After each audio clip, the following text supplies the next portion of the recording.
Alright y'all, today I'm going to try to put on some lowering springs. I got some BMR lowering springs from lmr.com. We're going to put them on and see how they look and see how difficult this process is. So far all I've done is taking the wheel off.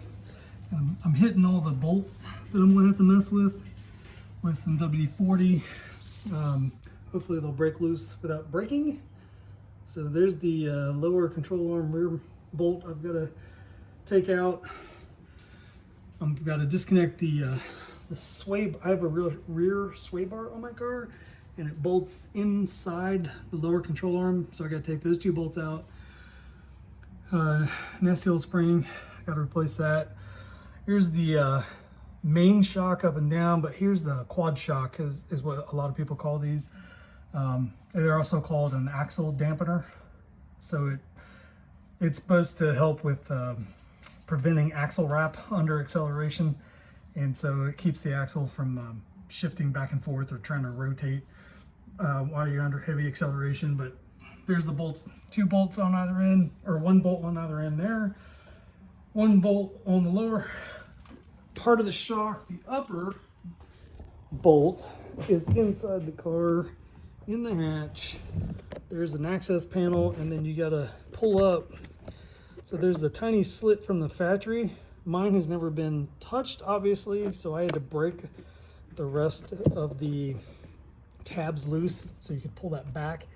And there's a, let's see if I can get a light on it. So there's a retaining nut down there. That's the top nut for the shock. So you just gotta dig for it under the insulation and that access panel. Other than that though, right now they're just soaking, and I'm gonna start trying to turn some here very shortly. All right, if you're replacing your sway bar on a Fox Body Mustang or Capri, those are the two retaining bolts inside the control arm. The end of the sway bar connects on, it mounts inside the control arm here. There it is. And so those are the only two bolts that hold it in on this side. There's two on the other side, and then it drops right out. So let's get these bolts out. Okay, if your goal is to remove these springs, you need the control arm to swing down out of the way. So I unbolted the sway bar. So the control arm had enough play to swing. And then you have to unbolt the control arm from right here. Before you take that bolt out, make sure that the axle is supported with a jack stand, and you have a jack under the rearmost bracket of the control arm. Now I can release my jack and slowly lower the control arm under control. And then now we're leaving us tension on the spring where I can take it out safely. Now, one note I'll make is putting this bolt, or taking this bolt out of that hole and putting it back in.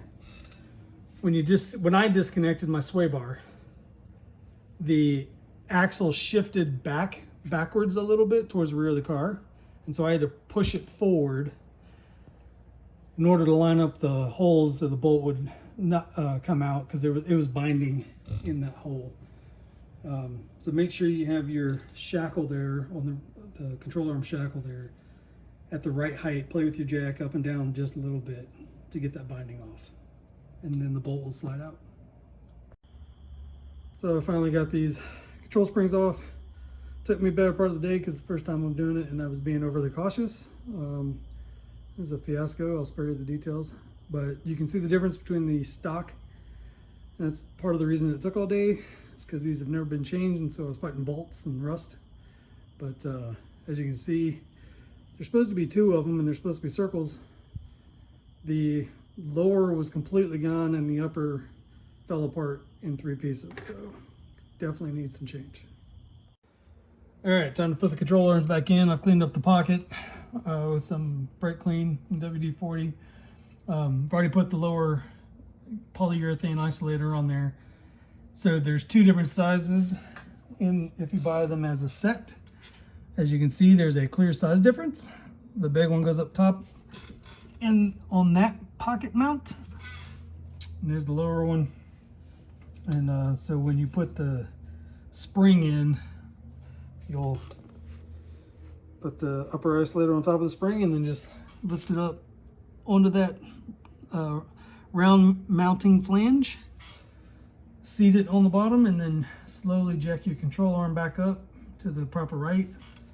Slip your bolt back in and tighten it down loosely at first. You won't do full torque until the weight of the vehicle's back on it once you get it on the ground.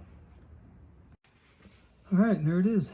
There's the new spring in place on the perch with the upper and lower polyurethane bushings. Pigtail is in the center of the control arm towards the rear of the vehicle. Jack the control arm back up so that you can get that bolt back through. And I did have to push the axle towards the front of the car in order to get the holes to line up, just in case you have to do that yourself. All we gotta do is finish putting everything back together and we're all done. Here's a view of the old nasty stuff that we're about to replace. So the strut runs up into the fender, into the engine bay.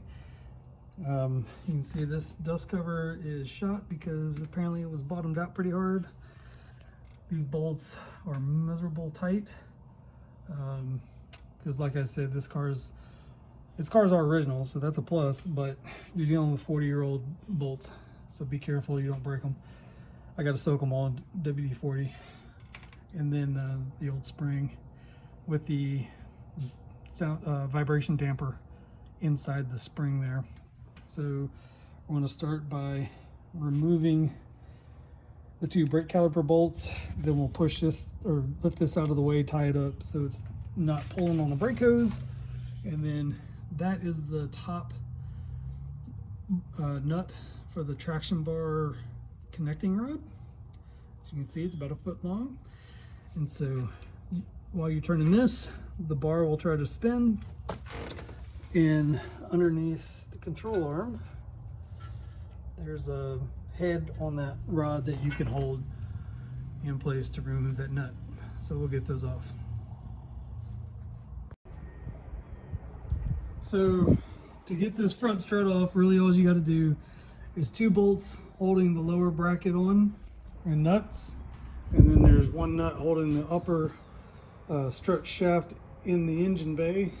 You don't have to touch these 3. Those are your mounting bracket to the upper mount, and if you mess with these, you're probably going to definitely going to need a wheel front end alignment, so you don't have to remove those. Just that 1 nut, and the strut will drop out once you get these 2 off. What I'm also going to do is disconnect my traction bar link to give my control arm, my lower control arm there, more room to swing down, so that I can get the hub to fall outwards, so that I can get the strut out. And then always make sure when you're disconnecting the strut, since that's holding this hub in place, make sure you put a jack under the control arm so it does not swing down uncontrolled and the spring come out and hit you in the face. So as long as you have it under control, it'll be fine. And then make sure, I already have the car up on a quick jack, but you can use a car lift or jack stands to keep it elevated. And then the jacks there, again, like I said, just to have the control arm lower slowly. All right, now it's time to get these front springs out. And as you can see, I got a safety chain on it. Screwdriver is just holding the chain in place. So as I slowly let the jack down, this control arm will drop, leaving tension on the spring. And then I will use my pry bar here in order to pry the spring out of the pocket if I have to. Here we go. All right, let's lower the control arm, see what happens.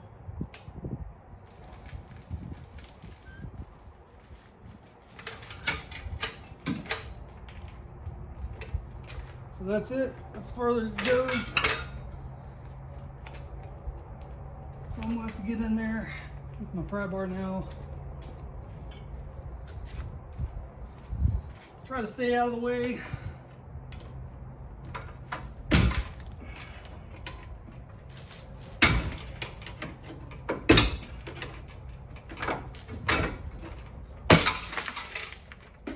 And it's free. So now it's time for a little bit of cleanup before I put everything back together, because as you can see, there's a lot of rust down here, debris, grease, clay, mud. I mean, just 40 years of road grime that nobody ever gets up into this section to actually clean, right? So the only thing I might suggest to somebody doing this on their own is to be mindful of your tie rod ends and your inner and outer tie rod ends, because this ball joint and the connection inside your steering rack can be delicate, and if they're 40 years old, they can break easily. I'm already planning on replacing my steering rack, so I didn't have to be as cautious with mine. And as you can see over there, my steering rack is already leaking like a sieve, and so that's why I'm replacing it. So that is a concern if you're going to keep your steering rack, if it's still functioning order. So in that video, in that part of the video where you saw the spring pop, most of that, explodes, concussive force, if you will, was breaking loose of all this rust. The spring was just, even with the isolator on it, it was rusted into place and just caked. And see, so you can see it was pretty bad. That's the part that was sitting down here in this pocket.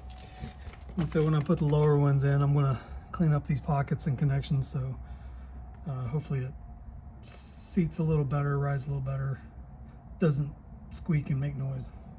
But time to get to cleaning with my brake clean, some heavy duty wipes, and some wire bristles. All right, here we are, all cleaned up. Took a couple minutes, but I only spent about 15-20 minutes on just cleaning up the majority of the rust and the dirt out of the pocket. Now it's time to put the new springs in. All right, this is a two-person operation. I had my trusty assistant help me with the jack. She was jacking up the control arm while I had a big old pry bar in there holding the spring in place. Again, safety chain in there just in case. And while you're jacking it up, if you have traction bar on the front, make sure this guide rod, make sure your retaining rod on the traction bar is going through the hole as you're jacking it up. Otherwise, you have to let it back down and start over, as we found out on the first side we did. But there's the spring in. Now we just have to put everything back together and put the car down on the ground, torque everything up, and we'll be done. And there we are. New lowering springs are installed front and back. Visibly lower. I think it lowered about an inch front and back, so not too bad. And new shocks and struts, new lowering springs. That's the first big project I wanted to get done. Now we'll move on to the next one. Stay tuned.